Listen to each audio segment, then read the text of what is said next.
नमस्कार। अपना उत्तर प्रदेश में आपका स्वागत है और मैं हूं आपके साथ लोकेश लकी जगवानी। मुख्यमंत्री योगी आदित्यनाथ कर्मयोगी के साथ ही बेटे का भी फर्ज अदा कर रहे हैं। पिता आनंद सिंह बिष्ट ने कल एम्स दिल्ली में निधन के बाद सीएम योगी आदित्यनाथ ने मां को भावुक पत्र भेजा और फिर एक योगी और संत की भूमिका अदा करते हुए कोरोना वायरस के संक्रमण से जूझ रही प्रदेश की जनता को इससे मुक्ति दिलाने के उपायों पर चर्चा में जुट गए। कोरोना वायरस के संक्रमण पर अंकुश लगाने के प्रयास में लगे मुख्यमंत्री योगी आदित्यनाथ मंगलवार को अपने सरकारी आवास पर कोर टीम के साथ बैठक करने हॉल में पहुंचे। बैठक से पहले मुख्यमंत्री योगी आदित्यनाथ के साथ सभी वरिष्ठ अधिकारियों ने सीएम योगी आदित्यनाथ के पिता स्वर्गीय आनंद सिंह बिष्ट की आत्मा की शांति के लिए 2 मिनट का मौन रखा। मुख्यमंत्री योगी आदित्यनाथ के पिता आनंद सिंह बिष्ट का आज मंगलवार सुबह अंतिम संस्कार किया गया। उत्तराखंड के पौड़ी के पास पैतृक गांव पंचूर में सीएम योगी के बड़े भाई मनिंद्र बिष्ट ने पिता को मुखाग्नि दी। आनंद सिंह बिष्ट की अंतिम यात्रा में उत्तराखंड के मुख्यमंत्री त्रिवेंद्र सिंह रावत, रामदेव चिदानंद जी, मदन कौशिक समेत कई गणमान्य लोग शामिल हुए। सीएम योगी आदित्यनाथ अपने पिता के अंतिम संस्कार में नहीं पहुंचे।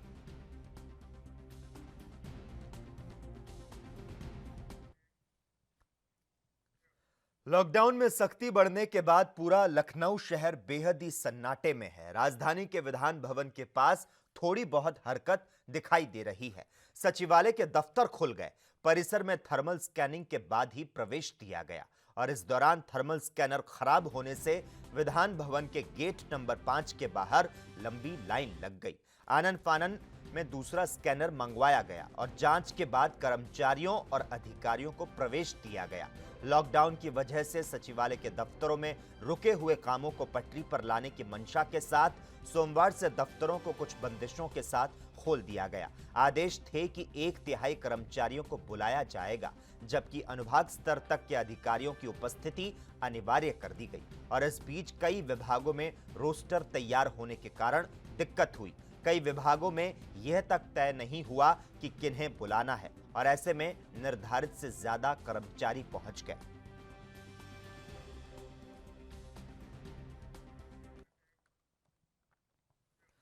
आगरा प्रशासन ने हरि पर्वत क्षेत्र स्थित एमडी जैन इंटर कॉलेज को डीएम ने अस्थायी जेल बनाने के आदेश दिए और इसके पीछे कोरोना संक्रमित लोगों की लगातार बढ़ती संख्या के बावजूद लोगों की ओर लॉकडाउन का उल्लंघन करना माना जा रहा है। पुलिस प्रशासन अब ऐसे लोगों के खिलाफ सख्त कार्रवाई करने के लिए कमर कस चुका है। अस्थायी जेल में तबलीगी जमात से जुड़े लोगों समेत गिरफ्तार किए जाने वाले अन्य आरोपियों को रखा जाएगा। अस्थायी जेल में आपको बता दें, एसीएम प्रथम को बतौर जेल अधीक्षक तैनात किया गया है। उनके सहयोग के लिए एक डिप्टी जेलर, एक प्रधान बंदी रक्षक और 3 बंदी रक्षकों के अलावा एक प्लाटून पीएसी को तैनात किया जाएगा और इसके साथ ही 50 होमगार्ड और 6 सुपरवाइजर 24 घंटे तैनात रहेंगे, जिनकी ड्यूटी रोटेशन के आधार पर लगेगी। ये कोरोना पॉजिटिव के यहाँ आगरा में मामले बढ़ रहे हैं और लॉकडाउन का जो है पूर्णतः पालन कराने के लिए ही इसको जो है एक अस्थायी कारागार के रूप में यहाँ निर्मित किया गया है। जो भी लॉकडाउन का आगरा में जो उल्लंघन होगा, किसी तरह से शांति व्यवस्था में व्यवधान होगा, तो उनको जो है यहाँ पे अस्थायी जेल में रखा जाएगा। इसके लिए हमें जिला कारागार से डिप्टी जेलर और 7 उनके अधीनस्थ कर्मचारी मिले हैं। स्वास्थ्य विभाग से एक चिकित्सकों की टीम रहेगी, एक एम्बुलेंस 24 घंटे यहाँ रहेगी। पानी की व्यवस्था और शौचालय की व्यवस्था यहाँ प्रॉपर कर दी है। सैनिटाइज पूरा जो है कॉलेज को करा दिया गया है। अस्थायी जेल कब तक रहेगी? जब तक लॉकडाउन लगा हुआ जब तक रहेगी, और धारा 144 का भी जो उल्लंघन करेंगे, लॉकडाउन का उल्लंघन करेंगे, उनको रखा जाएगा सभी लोगों को? हाँ, जो भी धारा 144 का उल्लंघन का आएगा, 107, 116 या 151 के मामले आएंगे या लॉकडाउन का उल्लंघन का कोई मामला आएगा, उनमें संबंधित थानों के मजिस्ट्रेट जो है वारंट जारी करेंगे और उन वारंटों के आधार पर ही इनको जो है जेल में रखा जाएगा। अस्थायी जेल बनाई गई है, क्या क्या व्यवस्था रहेंगी, कौन कौन लोग यहाँ रहेंगे, जेल में जो व्यवस्था होती है? इसमें भाई वही लोग रहेंगे प्रशासन के द्वारा, जो प्रशासन में व्यवधान उत्पन्न कर रहे हैं या लॉकडाउन तोड़ रहे हैं, शांति व्यवस्था भंग कर रहे हैं, तो उनके लिए अस्थायी जेल बनाएगी माननीय डीएम साहब के आदेश के अनुपालन में। तो इसमें एसीजेएम फट साहब को अधीक्षक बनाया गया और मुझे जिला कारागार मतलब जिला कारागार से लिया गया है, जो यहाँ की व्यवस्थाएं वगैरह देखेंगे। और हम लोग स्टाफ में 7 लोग और आए हुए हैं, उसी के मानक के अनुसार ही इन लोगों को रखा जाएगा। स्वास्थ्य का भी ध्यान दिया जाएगा और उसी के प्रशासन को जो मतलब परेशान ना करें, प्रशासन का सहयोग करें, और जो प्रशासन को ख़राब कर रहे हैं उनको यहाँ रखा जाएगा, क्वारंटाइन भी किया जाएगा। एक हिसाब का क्वारंटाइन भी हो सकता है, आप समझ रहे हैं, और लोग व्यवस्था भंग भी ना हो। कितनी व्यवस्था की गई है यहाँ पर, कितने हॉल? सर यहाँ एक हॉल है, 4 कमरे हैं, बड़ा हॉल है, तो और भी व्यवस्था हो जाएगी। स्कूल के सिर्फ अभी तो 4 कमरे खोले गए, एक बड़ा हॉल खोला गया। दिल्ली यूपी बॉर्डर पर लॉकडाउन का सख्ती से पालन होने के बाद वहां लंबा जाम लगना शुरू हो चुका है। मंगलवार सुबह दिल्ली गाजियाबाद सीमा की कई ऐसी तस्वीरें आई जिसमें करीब 1 किलोमीटर तक लंबा जाम लग गया। बॉर्डर पर गाजियाबाद पुलिस की यह सख्ती वहां के डीएम के आदेश के बाद देखी गई। उनका आदेश दिल्ली से गाजियाबाद गए 6 लोगों के कोरोना पॉजिटिव मिलने के बाद आया था। कोरोना वायरस प्रसार को रोकने के लिए गाजियाबाद और दिल्ली का बॉर्डर डीएम के अगले आदेश तक सील कर दिया गया है। अब किसी को भी दिल्ली गाजियाबाद के बीच आवागमन की छूट नहीं है और इसकी वजह से दिल्ली गाजियाबाद बॉर्डर पर गाड़ियों का लंबा जाम देखने को मिला।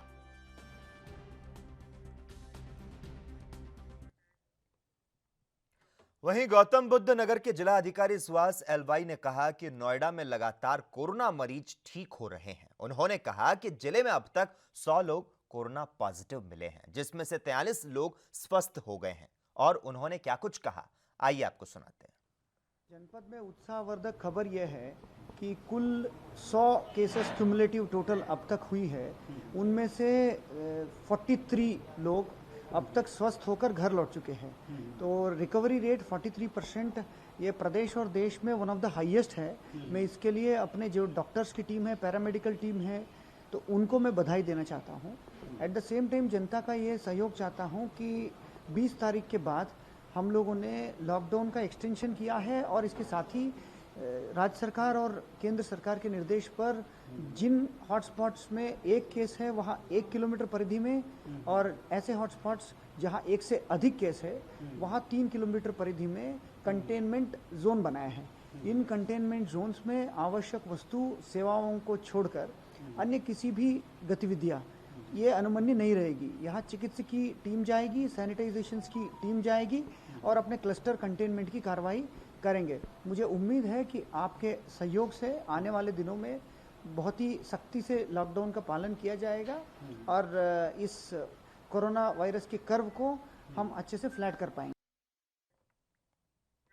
1986 के बाद पहली बार कच्चे तेल की कीमत शून्य से भी नीचे चली गई। यह अमेरिकी benchmark crude West Texas intermediate की कीमत में इतिहास की सबसे बड़ी गिरावट है, जिसको लेकर भारतीय मार्केट एक्सपर्ट डीके मिश्रा का क्या कुछ कहना रहा, आइए आपको सुनाते हैं। लेकिन ग्लोबल लॉकडाउन के चलते हुए इस समय पूरे अंतर्राष्ट्रीय बाजार में ऑयल की डिमांड भयंकर रूप से अप्रत्याशित रूप से गिर गई है, लेनदार नहीं है, और जिसका परिणाम ये हो रहा है कि फ्यूचर कारोबार उससे बहुत बुरी तरीके से प्रभावित हो गया है। इस पर्टिकुलर ये ऐतिहासिक क्षण है, ऐतिहासिक पल है, जिसमें कि ऐसा कहा जा रहा है कि पिछले 30 वर्षों से ज़्यादा समय से भी अमेरिका में ऐसा कभी नहीं घटित हुआ। और ये निश्चित तौर से आज के परिवेश में जिस तरह से कोरोना का पेंडेमिक बढ़ा हुआ है उसको देखते हुए ये इस तरह के प्राइजेस घटे हुए हैं। अब जहाँ तक दूसरा प्रश्न है जिसमें कि इस तरह के प्राइस गिरने से भारत की अर्थव्यवस्था में उसका क्या रिलेवेंस है।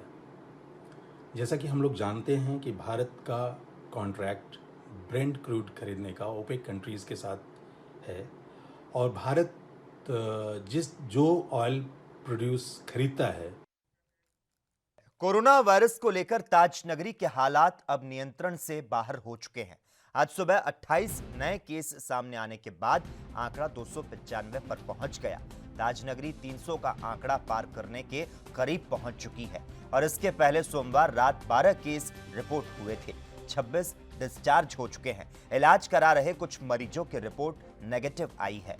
जिला अधिकारी प्रभु एन सिंह ने 28 नए केस बढ़ने की पुष्टि की। कोरोना संक्रमित मरीजों में दवाओं से ज्यादा काउंसलिंग ने काम किया। सोमवार को एसएन मेडिकल कॉलेज से 12 साल की बालिका एक जमाती समेत 6 की छुट्टी कर दी गई और इस तरह से 26 कोरोना मुक्त हो चुके हैं।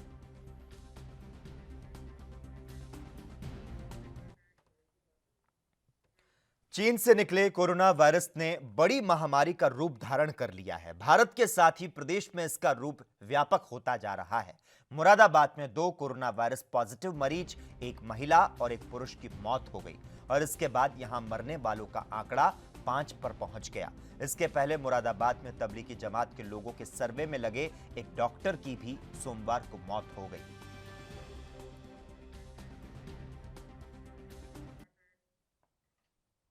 वहीं रायबरेली जिले में कोरोना बम एक साथ फूटा है। सोमवार को एक साथ 34 नए मरीज जांच में पॉजिटिव पाए गए। इनकी रिपोर्ट आते ही जिला प्रशासन और स्वास्थ्य विभाग में हड़कंप मच गया। अब तक जिले में 36 मरीज कोरोना संक्रमित हैं। दरअसल पॉजिटिव पाए गए मरीज में ज्यादातर सहारनपुर के 2 पॉजिटिव मरीजों के संपर्क में आए थे। इन मरीजों को रोहनिया के लेवल 1 हॉस्पिटल में रखा गया है। वहां के स्थानीय लोग पॉजिटिव मिले हैं। इन जमातियों को मुंशीगंज स्थित कृपालू इंस्टीट्यूट में बनाए गए आइसोलेशन वार्ड में रखा गया था। यहां कुल 68 जमाती क्वारंटाइन है। बाकी बचे लोगों के दोबारा सैंपल मंगाए गए हैं। रोहनिया सामुदायिक स्वास्थ्य केंद्र में बनाए गए लेवल 1 हॉस्पिटल में 30 बेड की व्यवस्था है। 30 मरीजों को रोहनिया और बाकी 4 मरीजों को सलोन में बनाए गए लेवल 1 हॉस्पिटल में शिफ्ट करने की तैयारी है।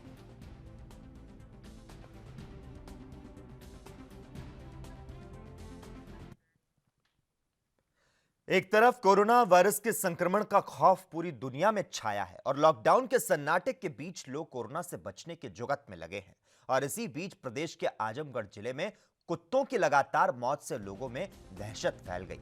दरअसल उत्तर प्रदेश के आजमगढ़ जिले में पिछले 15 दिनों के अंदर 1 दर्जन कुत्तों की मौत हो चुकी है, जबकि कई गांवों में दर्जनों कुत्ते इस रहस्यमय बीमारी की चपेट में आ जाने से बीमार हैं। इस घटना के बाद इन इलाकों के ग्रामीण दहशत में हैं। मामले पर संज्ञान लेते हुए प्रशासन की ओर से मुख्य पशु चिकित्सक से जांच कराई गई।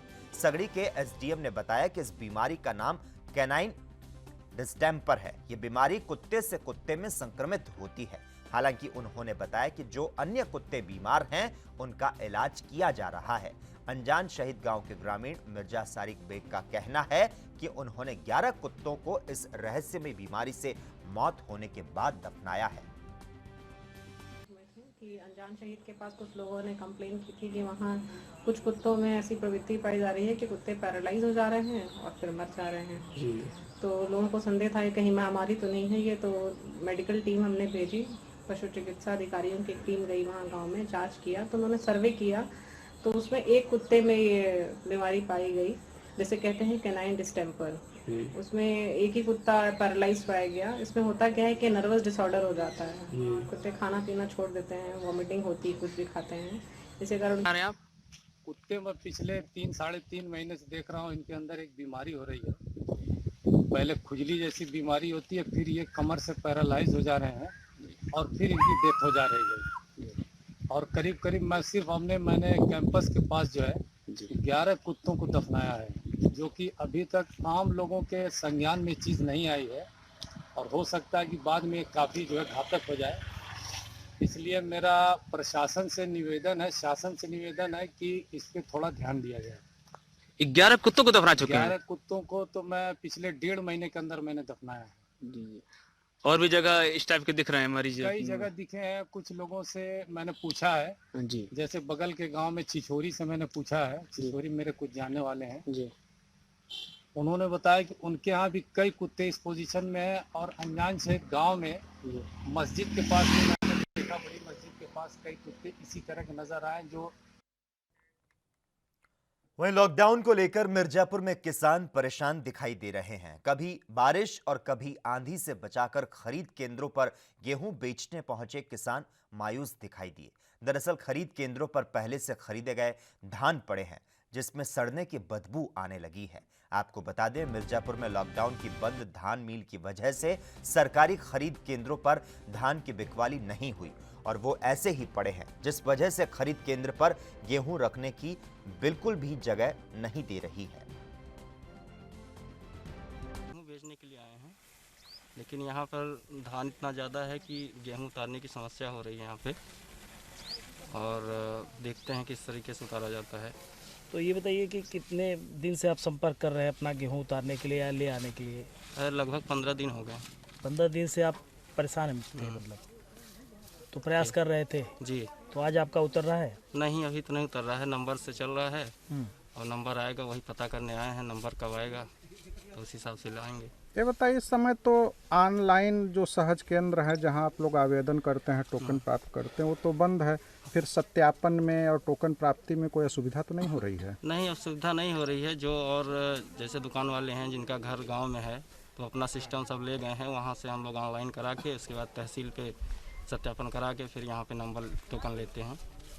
25 रेट दिया जा रहा है और 72 घंटा पैसा पहुंच जा रहा है। एक चीज़ ये बताइए प्रेमनाथ जी, आपके केंद्र पे कम से कम देख रहे हैं नियर अबाउट करीब 10,000 बोरी से अधिक यहाँ धान पड़े हुए हैं और ज़्यादातर सड़ गए हैं, इससे बदबू भी आ रही है। तो इसके लिए आप लोग क्या कुछ कर रहे हैं? ये कोरोना के देखते हुए अभी नहीं पहुंचा, लेकिन अब स्टार्ट हो गया, जा रहा है। 10-20 ट्रक पहुंच गया है। किस कारण से सड़ रहे हैं, क्या कारण था इसके पीछे? कुछ मिलें बंद हो गई थी कोरोना के देखते हुए, अब स्टार्ट किए हैं, धान जा रहा है। अच्छा, सामने भी पड़ा हुआ है वो जो सब जा रहा है। अच्छा, सब जा रहा है। तो एक चीज़ ये देखा जा रहा है कि बारिश भी हो रही है लगातार, खुले आसमान के नीचे है, यहाँ खड़ा होना मुश्किल हो गया है, इतनी बदबू आ रही है। तो इन सब का कारण सिर्फ कोरोना है या कुछ और? नहीं, कोरोना है। तिरपाल वगैरह हम जब बरसात होता है हम लोग लगवा देते हैं, ढकवा देते हैं। अच्छा, फिर धूप होता है उसको हटवा दिया जाता है, गाड़ी आती है तो मिल पर फिर हम लोग डिस्पैच कर देते हैं। इसकी सूचना अधिकारियों तक है कि ये सड़ रहे हैं धान? जी। देश का सबसे बड़ा सूबा उत्तर प्रदेश भी कोरोना जैसी महामारी से जूझ रहा है और इसी बीच प्रदेश के मुख्यमंत्री योगी आदित्यनाथ के पिता के देहांत की सूचना मिलने से देश ही नहीं बल्कि पूरे प्रदेश में शोक की लहर है। मुरादाबाद में भी यहां के निवासियों ने मुख्यमंत्री योगी आदित्यनाथ के पिता के देहांत पर रात में अपने घरों से निकलकर मोमबत्ती जलाकर श्रद्धांजलि दी। क्या पुरुष, क्या महिलाएं, क्या मासूम बच्चे, सभी अपने हाथों में मोमबत्ती जलाकर श्रद्धांजलि देते हुए दिखाई दिए।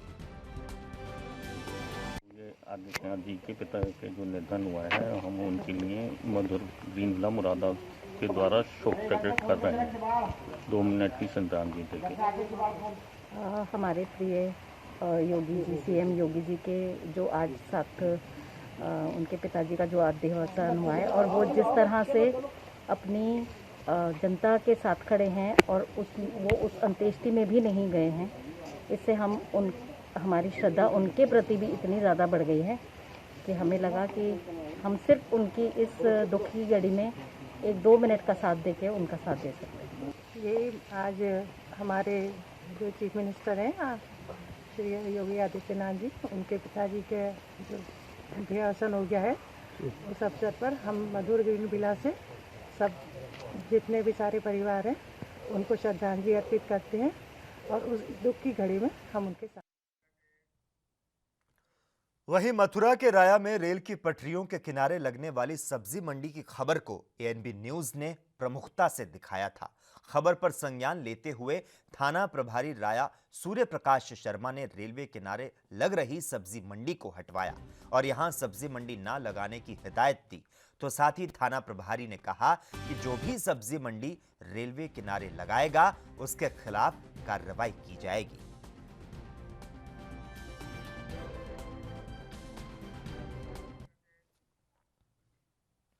लॉकडाउन में कोरोना मरीजों के अलावा अन्य गंभीर मरीजों के लिए स्वास्थ्य व्यवस्थाएं चरमराई हुई है। इन परिस्थितियों के कारण आगरा में एक मरीज की समय से डायलिसिस नहीं हुआ और उसकी मौत हो गई।